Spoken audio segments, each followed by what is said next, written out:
दीवार पर टंगी सास। पंजाबी में कहावत है, सास चंगी होवे या ते दीवार ते टंगी होवे। संगीता की शादी भी एक ऐसे ही घर में होती है जहां उसकी सास दीवार पर टंगी होती है।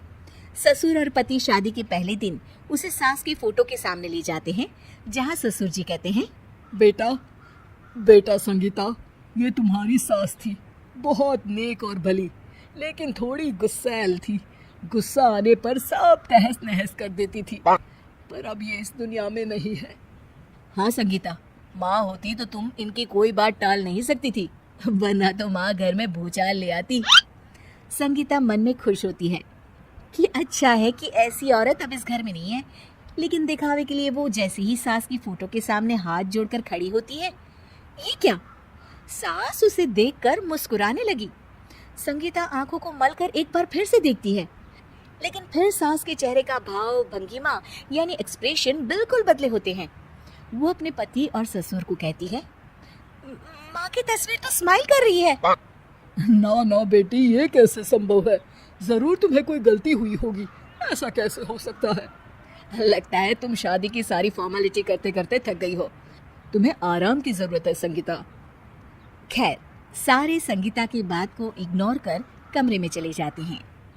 वैसे सास की फोटो पर एक्सप्रेशन एक के बाद एक बदलते ही रहते हैं। सुबह होती है, पति और ससुर को काम पर भेजकर संगीता कमरे की सफाई करने में लग जाती है कि तभी उसे आवाज आती है, टेबल ठीक से साफ करो। ऐसे भी कोई टेबल साफ करता है? इससे अच्छा तो ये गंदा ही था। किसी औरत की आवाज सुन संगीता दंग रह जाती है और सोचने लगती है कि आवाज कहाँ से आई। आवाज को नजरअंदाज कर वो फिर से अपना काम करना शुरू करती है, लेकिन इस बार तो आवाज बिल्कुल उसके कान के पास से आती है। मेरा घर है ये, जब तक मैं थी चमका कर रखती थी, हर एक चीज शीशे की तरह थी।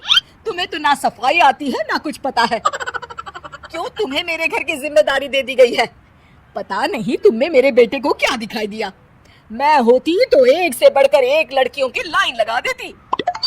अब संगीता को समझने में देर नहीं लगी कि ये आवाज किसी और की नहीं बल्कि उसकी सास की है, जो दीवार पर टंगी है।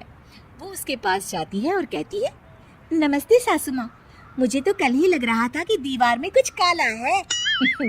वो दीवार नहीं, दाल होती है पगली। सही पकड़े हैं सासू माँ। तो क्या हो गया आपको जो आप यहाँ पे चैन से नहीं बैठी हैं? सुना मैंने आपका व्यवहार काफी गुस्से वाला था। चुप रह तू, ज्यादा बकर बकर ना कर। घर का काम करना तो आता नहीं, आई है मुझसे बहस करने। हाँ देखिए सासू माँ, मैं आपसे साफ साफ कह देती हूँ, मुझसे पंगा लेने की कोशिश मत करिएगा। तभी पीछे से संगीता का पति आता है। अरे संगीता, किससे बात कर रही हो? कौन है वहाँ? संगीता की सास की फोटो फिर से पहले जैसी हो जाती है। आपकी माँ से कह रही थी कि मुझे काम करना आता।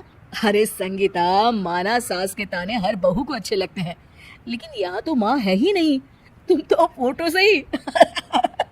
तुम भी लाजवाब हो संगीता। किसी को विश्वास नहीं होता कि संगीता अपनी मरी हुई सास की फोटो से बात करती है। वहीं आए दिन संगीता की सास संगीता को किसी न किसी बात पर आते जाते ताने देती। संगीता को भी अब सास के तानों और उनसे बात करने की आदत हो गई। वो कभी खानदान की कहानी तो कभी तीज त्योहार कैसे मनाए या किसी व्यंजन की रेसिपी सास से ही पूछती। सारा दिन घर में अकेली संगीता की सास अब उसके लिए तानों के साथ पक्की साथी की तरह भी रहने लगी थी, जो किसी और को नहीं बल्कि संगीता को ही सुनाई देती। तो देखा आपने, सास बहू का रिश्ता हर रिश्ते से ऊपर होता है, फिर चाहे वो खट्टा हो या मीठा।